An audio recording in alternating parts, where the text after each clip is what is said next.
Hey guys, it's Matt. You saw the title of the video. We're going to go over how to calculate your risk in the Thinkorswim platform. It's built in, so you should be using it. So I'm looking at Tesla here. Tesla has been trading sideways, and I'm thinking, oh, maybe I want to get in on this. So I'm going to go over here, right click, by the price. I'm going to hit buy. Now my order is going to pop up. I want to edit my order. So I can see I've got 10 shares. I'm going to buy it. And then at 804.50.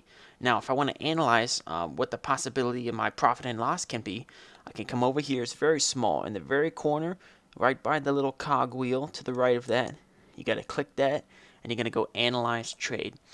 And then what's going to happen is you might get this pop up here. It's going to bring you over to the Analyze tab, but you might be in Add Simulated Trades. You got to come over to Risk Profile. So click Risk Profile. Now you're going to get this line. So right here in the middle, where this little red line is going up and down, that's where the price is at right now. So if I were to buy in at that price of 804.5, I would be at $0 right there. Just, you know, it's hard to get exact, but that's $0. So let's say the price goes up to 820. Okay, so there's 820 here. I can just come over and boom, I can see that I would have made $161 if this if I bought it at 804 and it went up to 820.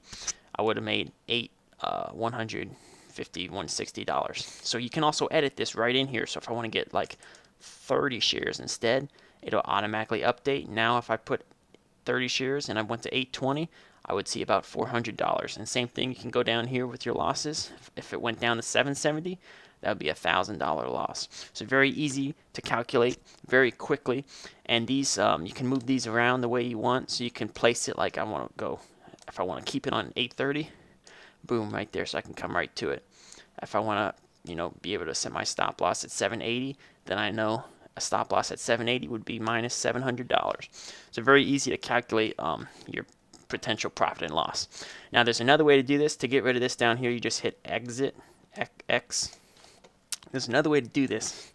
And instead of having to actually go in and click on the little thing and hit analyze, you can do it right from here. So if I want to analyze it, I just hit right click. I go down to analyze by trade. And it's going to pop that up right in the tab already. So you basically skip one step doing it that way. So if you already have it in your order list and you want to analyze it from there, you can do that. Or if you just want to analyze it straight from the charts, you could do it that way too. So very easy. Same thing if I come to a sell, it's just going to do the opposite. So the more it goes down to the left, so if it went to 760, the more I make, the more it goes up, the less I make. So it's very easy. If you guys have any other questions, let me know about the Thinkorswim platform. Hit the subscribe if you care, and I'll see you next time.